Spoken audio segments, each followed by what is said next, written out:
برادران ملت اسلامی، السلام علیکم ورحمۃ اللہ وبرکاتہ۔ الحمد للہ الحنان المنان الذي خلق الانسان وعلمه البيان، والصلاة والسلام على رسوله سيد الانس والجان وعلى آله واصحابه ذوي الخير والاحسان، اما بعد فأعوذ بالله من الشيطان الرجيم، بسم الله الرحمن الرحيم۔ رجال لا تلهيهم تجارة ولا بيع عن ذكر الله وإقام الصلاة وإيتاء الزكاة يخافون يوما تتقلب فيه القلوب والأبصار، صدق الله مولانا العظيم وبلغنا رسوله النبي الأمين المتين المختار الكريم، ونحن على ذلك من الشاهدين والشاكرين والحمد لله رب العالمین۔ بارگاہ رسالت معاب صلی اللہ تعالی علیہ وسلم میں درود پاک کا ہدیہ پیش کریں۔ اللہم صلی علی سیدنا و مولانا محمد معدن الجود والکرم وآلہ واصحابہ الکرام وابنہ الکریم وبارک وسلم صلاة دائمة سرمدا ابدا۔ عزیزان اکرام وقار، حدیث پاک کے مطابق اس کائنات میں، اس سرزمین میں اللہ کے کچھ اولیاء ایسے ہیں جن کی بدولت اللہ تعالیٰ بارشیں برساتا ہے، ان کی برکت سے زمین سبزے اگاتی ہے۔ اور ایک حدیث پاک میں یہ بھی ہے کہ ملک شام میں ہمیشہ 40 اقطاب رہیں گے قیامت آنے تک۔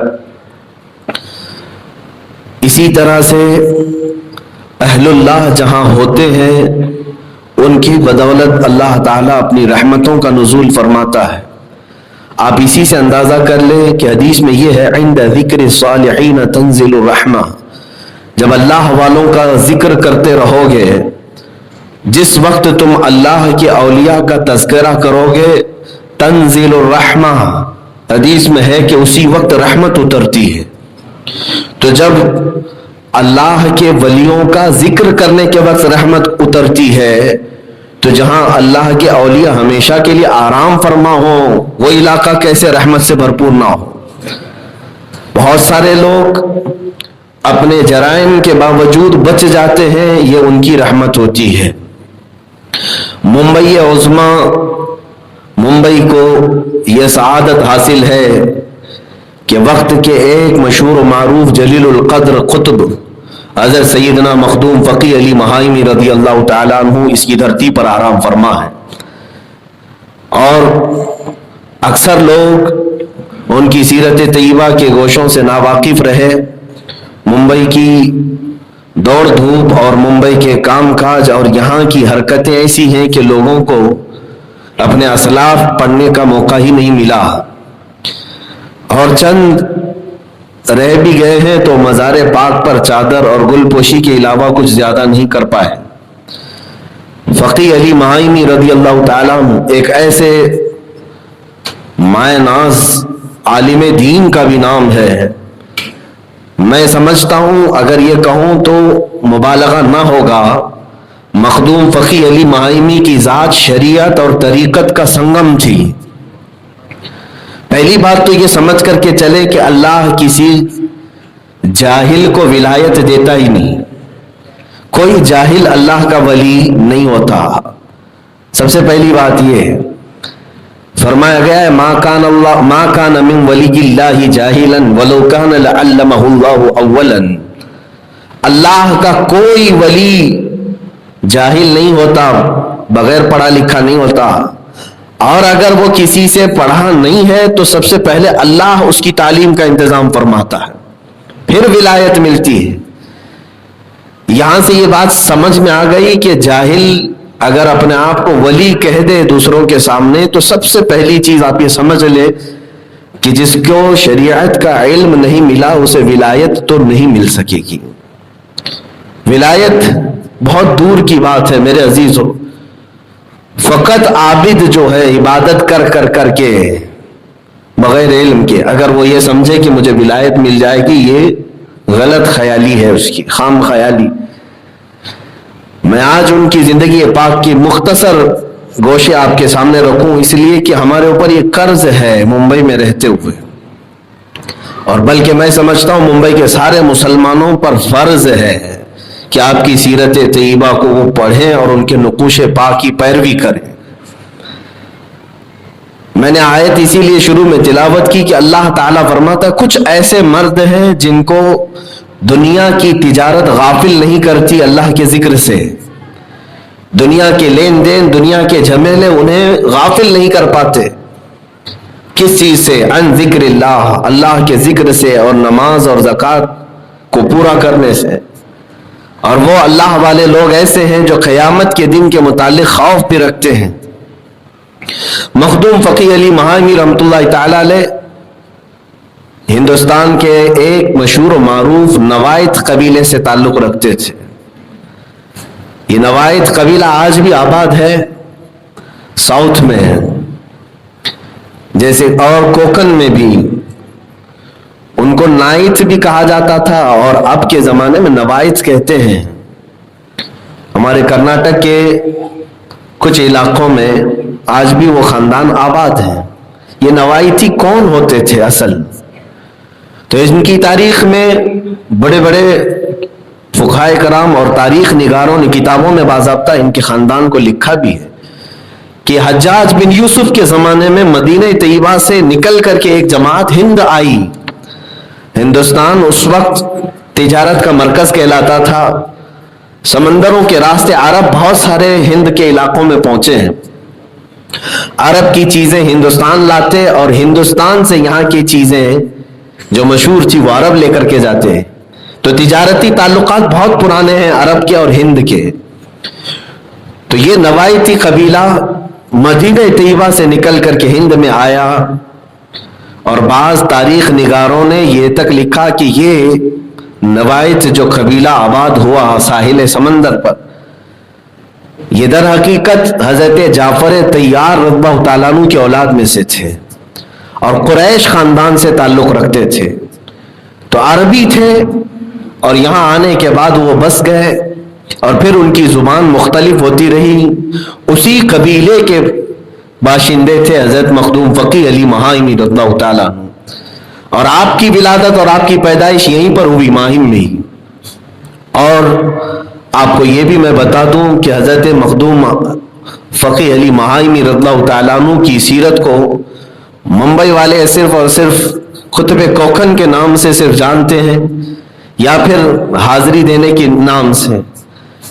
آپ اس علاقے میں جب پیدا ہوئے تو یہ وہ دور تھا جب ہندوستان میں بڑے بڑے مائے ناز اولیاء کاملین موجود تھے۔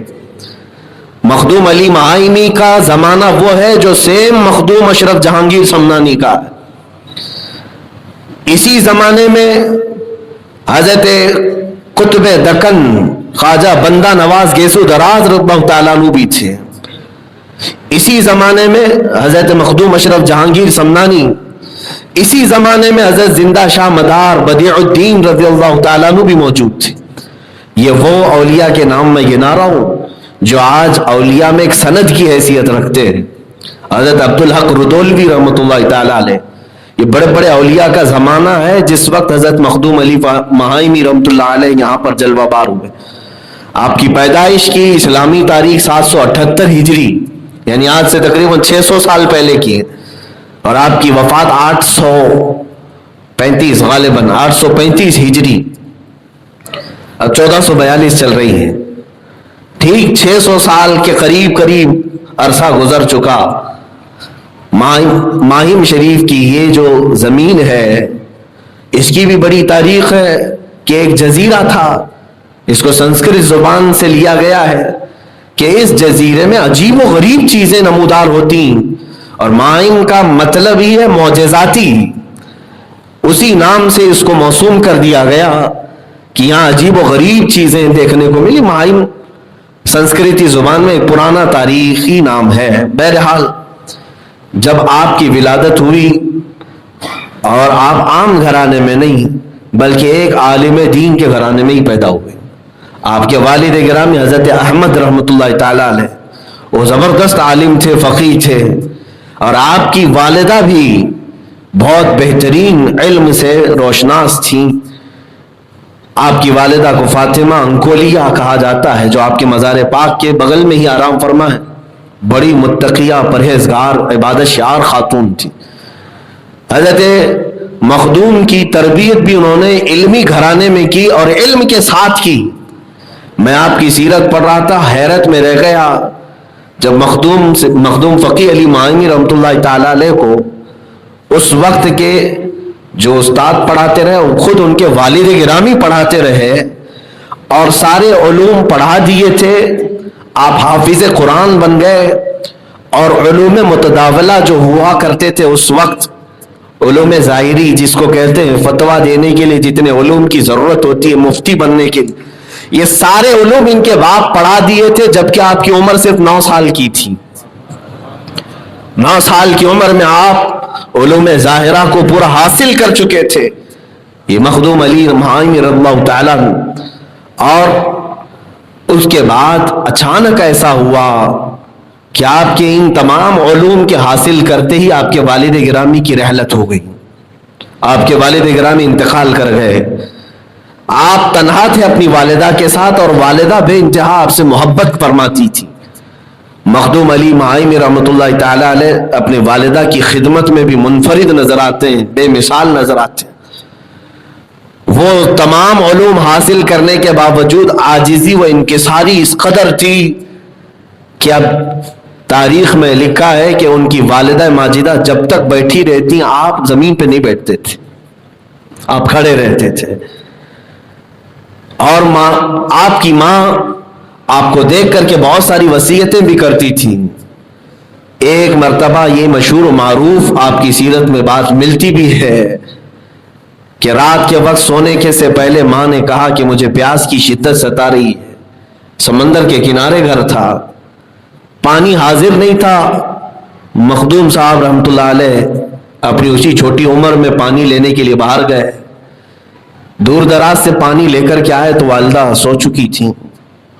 آپ تہجد کے لیے اٹھتی تھیں تو والدہ ماجدہ تہجد کے لیے جب صبح اٹھی تو یہ پانی لے کر کھڑے ہی رہے، پوری رات کھڑے تھے. تو پوچھا بیٹا کہ تو سویا نہیں؟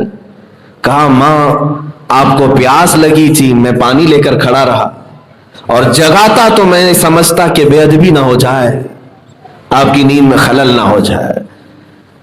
بچوں کو سیکھنا چاہیے کہ والدین کیا ہوتے ہیں. اولیاء کاملین نے اپنے والدین کا یہ احترام کیا ہے، ان کے آگے نہیں جاتے تھے.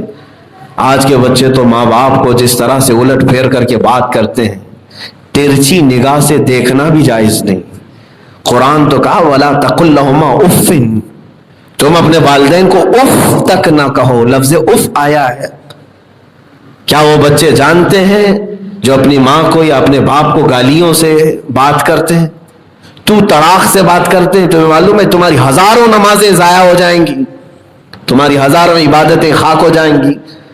حتیٰ کہ بزرگوں نے لکھا ہے کہ جو والدین کا نافرمان ہوتا ہے اسے موت کے وقت زبان پر کلمہ بھی نہیں آتا، وہ کلمہ نہیں پڑھ سکے گا. ڈرو. قرآن پاک میں اللہ نے اپنے بعد حسن سلوک کرنے کا جو حکم دیا ہے وہ سب سے پہلے والدین کا. پڑھو کئی جگہ پر قرآن میں وَقَضَىٰ رَبُّكَ أَلَّا تَعْبُدُوا إِلَّا إِيَّاهُ، تمہارے رب نے یہ حکم دیا ہے کہ اس کے ساتھ کسی اور کو شریک نہ کرو، صرف اس کی عبادت کرو، اللہ کی عبادت کرو. اس کے بعد فوراً وَبِالْوَالِدَيْنِ إِحْسَانًا، اللہ فرماتا ہے اس کے بعد والدین کے ساتھ اچھا سلوک کرو. رب نے اپنی عبادت کے بعد والدین کے ساتھ اچھا سلوک کرنے کا ذکر فرمایا، حکم فرمایا. کوئی تو بات ہوگی اس میں اہمیت ہے یا نہیں ہے؟ میرے عزیزو، یہ بھی بات ہم نے دیکھی جنہوں نے خدمت کی ہے اپنے والدین کی، دنیا میں بھی اللہ نے انہیں سرخرو رکھا ہے. بلکہ بعض احادیث اور روایات یہ بتاتی ہیں اللہ تبارک و تعالیٰ نے والدین کی خدمت کاروں کو انبیاء کے ساتھ جنت عطا فرمائی. جنت میں ان کو نبیوں کا پڑوس بنایا ہے. انسان ہیں والدین جو بھی ہیں، لیکن تمہاری بڑی آزمائش ہے، وہ دیکھا جائے گا تمہیں. والدین اللہ تعالیٰ لے کر کے بھی آزماتا ہے اور تمہارے ساتھ رکھ کر کے بھی آزماتا ہے. اور ایک بات یہ بھی یاد رکھ لینا، جوانی میں ہر کوئی والدین کی خدمت کر لیتا ہے جب ماں باپ جوان ہوتے ہیں، اپنے ہاتھ سے کھا پی رہے ہوتے ہیں۔ جس وقت والدین بوڑھے ہو گئے، قرآن میں یہی کہا اما یبلغن عندک الکبر احدہما او کلاہما، ان دونوں میں سے کوئی ایک بڑھاپے کو پہنچ جائے یا دونوں بوڑھے ہو جائیں، تب اللہ فرماتا ہے کہ تم آپ جھڑک کر بات نہیں کرنا۔ جب تک وہ ٹھیک ٹھاک ہے، صحت مند ہے، بچے ڈر کر کے سیدھے سلامتی کے ساتھ ہی بات کرتے ہیں، لیکن جب وہ بوڑھے ہو جائیں تو بچے ان پر حکومت کرنے لگ جاتے ہیں، ان کے کھانسنے پر بھی تکلیف ہوتی ہے۔ میرے عزیزو، جس کی عاقبت برباد ہو اور جس کی آخرت تباہ ہے، وہ شخص ہے جو دنیا میں اپنے والدین کے ساتھ برا سلوک کرتا ہے۔ یہاں تک کہ میرے آقا نے فرمایا اگر مجھے معلوم ہو کہ کسی گھر میں والدین کا نافرمان رہتا ہے تو میں اس گھر کو آگ لگا دوں۔ اللہ کے نبی صلی اللہ تعالی علیہ وسلم نے فرمایا، اس لیے کہ وہ جہنم کی آگ میں ویسے بھی جلے گا۔ بات ہے مخدوم فقیہ علی مائمی کی، اتنا ادب کرتے ہیں اپنی ماں سے، رات کو پانی مانگا تھا، صبح تک لے کر کھڑے رہے۔ پھر والدہ نے پوچھا کہ اتنی دیر کھڑے ہونے کی کیا ضرورت ہے، تم سو جاتے پانی رکھ کر کے۔ تو آپ کہتے ہیں، دیکھیں یہ لفظ پر میں توجہ دیتا ہوں، آپ کہتے ہیں کہ ماں میں خدمتگار بننا چاہتا ہوں تمہارا، میں خدمتگار بننا چاہتا ہوں تمہارا۔ ماں نے سر پر ہاتھ رکھ کر کے کہا بیٹا تو خادم نہیں مخدوم بنے گا۔ اور آج نام کے ساتھ ایسا جڑا ہوا ہے کہ اصل نام لوگوں کو معلوم نہیں، لیکن مخدوم ضرور معلوم ہے۔ ان کا اصل نام ہے علی بن احمد نام ہے، لیکن جانتے کون ہیں؟ علاء الدین آپ کا لقب ہے، علی علاء الدین بن احمد، لیکن اکثر لوگ مخدوم ماہمی سے ہی جانتے ہیں۔ یہ ہوتی ہے ماں کی دعا، جب ماں کے زبان سے دل سے یہ بات نکل جائے اللہ تعالیٰ اس کو پورا فرماتا ہے۔ اسی طرح کی بات حضرت موسیٰ علیہ السلام کے زمانے میں ملتی ہے کہ آپ نے ایک دن اللہ تعالیٰ سے یہ سوال کیا کہ مولا مجھے یہ بتا کہ جنت میں میرا رفیق کون ہے، جنت میں میرا ہم نشین، میرے ساتھ رہنے والا کون ہے؟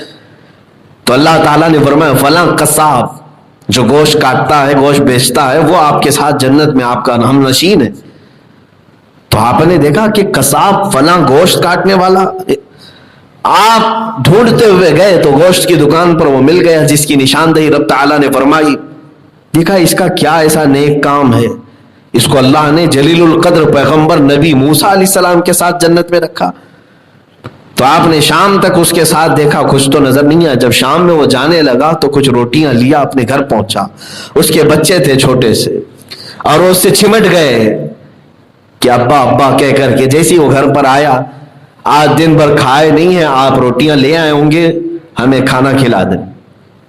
اس نے اپنے بچوں کو سائیڈ میں بٹھایا، دودھ لیا اور روٹی لیا اور اندر گیا۔ موسیٰ علیہ السلام ساتھ ساتھ تھے۔ دیکھا بستر پر اس کی بوڑھی ماں سوئی ہوئی ہے۔ اس نے اپنے بچوں کو روٹی کھلانے سے پہلے اپنی ماں کو دودھ میں بھگو کر ایک ایک لقمہ منہ میں ڈالتا رہا۔ ماں ہر لقمے پر یہ کھاتی تھی، نابینا ہو چکی تھی، ہر لقمے پر ہاتھ یوں آسمان کی طرف اٹھاتی اور کہتی اے اللہ میرے بیٹے کو موسیٰ کے ساتھ جنت عطا کر، اے اللہ میرے بیٹے کو موسیٰ علیہ السلام کے ساتھ جنت میں رکھ۔ وہ ہر لقمے پر یہ دعا کرتی تھی۔ حضرت موسیٰ علیہ السلام اس گھر سے باہر آئے اور پھر فرمایا ہاں اس کی شاید دکان میں بیٹھنے والی کوئی نیکی تو نہیں ہے، لیکن بستر پر جو روٹی کا لقمہ کھلاتا ہے اور ماں جو اپنے دل سے کہتی ہے اللہ نے اسے دنیا میں ہی پورا کر دیا ہے۔ میرے عزیزو، مخدوم کو مخدوم کہا ان کی ماں نے، اور آج تک مخدوم ہے، اور ایسے مخدوم ہے کہ اپنے تو اپنے غیر بھی انہیں مخدوم ہی کے نام سے یاد کرتے ہیں۔ ہاں جہاں سارے لوگ اپنی خدمت کراتے ہیں، لیکن مخدوم علی مائمی رضی اللہ تعالیٰ عنہ کی بارگاہ میں ہم نے دیکھا ہے کہ ممبئی کی پولیس بھی وہاں پر سلامی کے لیے سب سے پہلے حاضر ہوتی ہے۔ یہ آپ کی فضیلت میں میں بات نہیں کر رہا ہوں کہ ان کی سلامی دینے سے آپ افضل ہو جائیں گے، ایسا نہیں ہے، بلکہ میں یہ کہنا چاہتا ہوں کہ اللہ تبارک و تعالیٰ نے اس دربار مخدوم کو پچھلے 600 سالوں سے مخدوم بنائے رکھا ہے۔ اللہ تعالیٰ کا جب بندہ ہو جاتا ہے اب میں آپ کو ایک اور دعا بتا دوں ان کی والدہ ماجدہ کی. ماں سے بہت کچھ حاصل کیا جا سکتا ہے، لیکن جن کی مائیں ویسی چلی گئیں تو میں سمجھتا ہوں کہ دنیا میں انہوں نے بہت بڑی چیز کھو دی ہے. جو چیز حاصل کر سکتے اپنی ماں سے وہ کر لو آج کے زمانے میں، آج کے دن میں. چاہے ماں اگر برتن ہی مانجتی ہو، ماں چاہے کسی بھی حالت میں رہتی ہو، لیکن ہے تو تمہاری ماں. اللہ کے نبی صلی اللہ تعالیٰ علیہ وسلم نے جب تمہارے لیے فرما دیا کہ تمہاری جنت تمہارے ماؤں کے قدموں کے نیچے ہے، تو سمجھ کیوں نہیں لیتے اس چیز کو؟ حاصل کر سکتے ہو بہت ساری چیزیں. کون ماں اپنے بچوں کو دعا نہیں کرتی ہے؟ سب دعائیں کرتی ہیں، سب مصلی بھی چاہتی، دعا کرتی رہتی ہے، لیکن یہ دعائیں اور ہیں. لیکن کسی وقت ایسا ہوتا ہے کہ جب وہ زبان تو اس کی خاموش رہتی ہے، دل سے وہ اپنے بیٹے کے لیے اس قدر اللہ کی بارگاہ میں وارفتہ ہو جاتی ہے دعا کے طور پر، اسی لمحے اللہ تعالیٰ اس کی دعا اپنے اس کے بیٹے کے حق میں قبول کر لیتا ہے. دلوں کو خوش کرنا یہ بڑی دعا ہے. زبان سے کہلوا لینا، ویسے ہر ماں تو کہتی ہے میرا بیٹا سلامت رہے، دلوں کو خوش کر دینا یہ اصل دعا ہے. جب آپ کے والد گرامی کا انتقال ہوا تو آپ نے تعلیم کو ترک کر دیا. اب تعلیم کے لیے آگے جانا تھا، یہاں علاقے میں تعلیم کے وہ تمام انتظامات نہیں تھے، تو ماں سے اجازت لی کہ والدہ ماجدہ اجازت دے دے تو میں آگے کی تعلیم اور علوم باطنی حاصل کروں، جس سے قلب طاہر ہوتا ہے، مزکا و مصفہ ہوتا ہے، میں باہر اولیاء کاملین کے دربار میں بیٹھوں. ماں نے کہا بیٹا مجھے تمہاری جدائی برداشت نہیں ہو سکے گی، میں تنہا ہوں، مجھے چھوڑ کر نہ جا. تو حضرت مخدوم نے اپنے سارے ارادے ترک کر دیے، کیونکہ انہیں شوق تھا اور لگن تھی آگے پڑھنے کی. لیکن ماں نے کہا میں جدائی برداشت نہیں کر پاؤں گی. آپ رک گئے ہیں. تو پھر مخدوم ماہی نے خود کہا اپنی ماں سے تو آپ بھی کچھ انتظام کر دیں میرے پڑھائی کا یہیں پہ. تو مسکرائی اور کہا اللہ مسبب الاسباب ہے، کوئی نہ کوئی سبب تیرا یہی پیدا کر دے گا کہ نہ تو مجھ سے دور ہو اور نہ تیری تعلیم چھوٹے. آپ سمندر کے کنارے گزر رہے تھے. تاریخ میں یہ بھی موجود ہے کہ ایک اونچے ٹیلے پر ایک بزرگ نظر آئے. آپ نے انہیں اپنی طرف بلایا اور کہا ادھر آ جاؤ بیٹا، تم باطنی علوم کے حصول کے لیے کہیں سفر کرنا چاہتے تھے؟ انہوں نے کہا ہاں، لیکن میری ماں نے مجھے اجازت نہیں دی. میں باطنی علوم کے لیے سمرقند، بخارا، بغداد اور دلی کا سفر کرنا چاہتا تھا. تو اس بزرگ نے کہا میں تجھے یہی پڑھا دیتا ہوں، وہ سارے مقامات اور سارے مراتب یہیں سے طے کراتا ہوں. مخدوم مائمی نے آپ سے پوچھا کہ آپ ہو کون، آئے کہاں سے ہو اور مجھے کہاں سے یہ تمام مقامات عطا کرو گے؟ انہوں نے کہا میں خضر علیہ السلام ہوں، میں اللہ کی طرف سے بھیجا گیا ہوں اور تیری ماں کی دعا ہے کہ یہی تیری تعلیم کا انتظام ہو، اس لیے میں خود یہاں آیا ہوں. یہ بات کسی پر ظاہر نہ کرنا، یہ راز میں رکھنا، اور جب تک یہ بات راز رہے گی میں روز یہاں اس وقت آؤں گا اور تجھے پڑھاتا رہوں گا. یہ سلسلہ چلتا رہا. آپ روزانہ سمندر کے کنارے اس وقت جاتے اور ایک خشک زمین ابھرتی، وہاں پر حضرت خضر سے آپ کی ملاقات ہوتی، پڑھتے. یہ سلسلہ تقریباً 7 سال تک جاری رہا، بعض میں 5 سال تک رہا. بہرحال ایک دن آپ کی ماں نے پوچھا کہ بیٹا اس معین وقت پہ تو جاتا کہاں ہے، کہاں جا کر کے تو آتا ہے؟ تو آپ کے پاس اب کوئی آپشن نہیں تھا. ماں سے آگے آپ کبھی بڑھتے نہیں تھے اور ماں کے خلاف بھی کچھ بات کرتے نہیں تھے. ادھر حضرت خضر نے فرمایا تھا یہ راز میں رکھنا، لیکن ماں کی محبت غالب آ گئی اس علم پر. کہا کہ ماں حضرت خضر آتے ہیں اور وہ مجھے پڑھاتے ہیں، اور اب تک میں نے اتنے مقامات حاصل کر لیے، مجھے باطنی علوم انہوں نے عطا کیے. ماں سجدہ شکر ادا کرتی ہے کہ اے اللہ تو نے میرے بیٹے کو میرے جلوں میں رکھ کر کے وہ مقامات عطا کیے، تیرا شکر ہے. لیکن اس کے بعد دوبارہ حضرت خضر ان کو نظر نہیں آئے. یہ یہاں تک کی تعلیم. میرے عزیزو اس فقیہ کو دیکھیں، میں جب بھی نام ذکر کر رہا ہوں مخدوم فقیہ علی مہائمی کہہ رہا ہوں. فقیہ آپ کے لفظ کے ساتھ جڑا ہے. فقیہ کہتے ہیں جو علم فقہ کا بادشاہ ہو. صرف مفتی نہیں، ہزاروں مفتیوں کے بعد ایک فقیہ ہوتا ہے. آپ کا وہ درجہ تھا علم میں، اور آپ نے خود اپنی زندگی میں کتابیں لکھی، اتنی کتابیں کہ آج بھی تقریباً 21 یا 22 کتابیں آپ کی چھپی ہوئی ہیں، موجود ہیں. میں نے خود جامعہ ازہر مصر میں آپ کی لکھی ہوئی تفسیر دیکھی. پورے ورلڈ کی سب سے بڑی یونیورسٹی الازہر مصر میں عربی میں لکھی ہوئی تفسیر الرحمن پر آپ نے تقریر وغیرہ لکھی ہے. اور شیخ محی الدین ابن عربی کی فصوص الحکم کے متعلق بھی آپ نے کتاب لکھی ہے. اپنے زمانے کے یا معرکۃ الآراء بحث میں آپ نے حصہ لیا ہے. یہ اور بات ہے کہ ان کی قوم نے صرف ان کی چادر و گاگر سے تعلق رکھا، ان کی کتابوں سے کوئی تعلق نہیں. ان کے اپنے ہاتھ سے لکھا ہوا قرآن پاک بھی آج موجود ہے. قرآن پاک غالباً شاید وہ رمضان میں زیارت بھی کروایا جاتا ہے. عزیزان گرامی وقار، مخدوم فقیہ علی مہائی رضی اللہ تعالیٰ عنہ پورے قرآن پاک کی تفسیر بھی لکھے ہوئے ہیں. اس کا کچھ اردو حصہ بھی شائع ہوا ہے. آپ شافعی المذہب تھے، شافعی مسلک کے پیروکار، اور آپ نے شافعی مذہب پر پوری فقہ کی کتابیں ترتیب دی ہیں، پوری فقہ لکھی ہے آپ نے. افسوس مجھے اس بات کا ہوتا ہے کہ ان کے علمی نقوش پر جو محنت ہونی چاہیے تھی وہ صرف سنگ مرمر پر محنت ہوئی، وہ صرف ٹائلز اور اینٹوں پر محنت ہوئی، وہ صرف وہاں کے ملمہ سازی کے لیے ہوئی. اس عظیم ولی کامل کے علوم کو باہر لانے کی ضرورت تھی، اور قوم کو یہ بتانا بھی ضروری ہے. آج میں یہ بھی بات بتا دوں میرے عزیزوں، اللہ کا جو ولی ہوتا ہے وہ سب سے بڑا عالم ہوتا ہے. علم چھوڑ کر کے اگر کوئی جاہل نعرے لگائے کہ میں اللہ کا ولی ہوں تو وہ جھوٹا ہے، وہ ماں جھوٹا ہے. اللہ کا ولی کوئی بھی بغیر علم کے نہیں ہوتا. حضرت مخدوم فقی علی مہائی رحمۃ اللہ تعالی علیہ کو دیکھنے کے بعد یہ بات معلوم ہوتی ہے کہ آپ شریعت کے ایسے سمندر تھے کہ اللہ تعالیٰ نے سارے علوم آپ کو عطا کیے، معقولات منقولات، لیکن ساتھ ہی طریقت میں آپ اس مقام کو پہنچے ہوئے تھے کہ احیاء موتا بعض اولیاء کو دیا گیا ہے. احیاء موتا کا مطلب مردوں کو زندہ کرنے والی کرامت.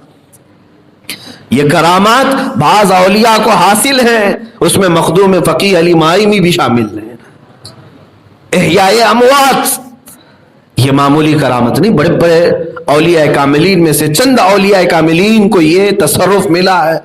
آپ کے متعلق یہ بات ملتی ہے کہ آپ اپنے شروع کے زمانے میں ہی، جوانی کے زمانے میں ہی بکری پالتے تھے، اور بکری سے آپ کو بڑی محبت تھی، یہاں تک کہ اس بکری کو لے جاتے اور اپنی کتابیں پڑھنے کے زمانے میں کتابیں پڑھتے تھے، اور وہ بکری سامنے سر ہلاتی رہتی تھی.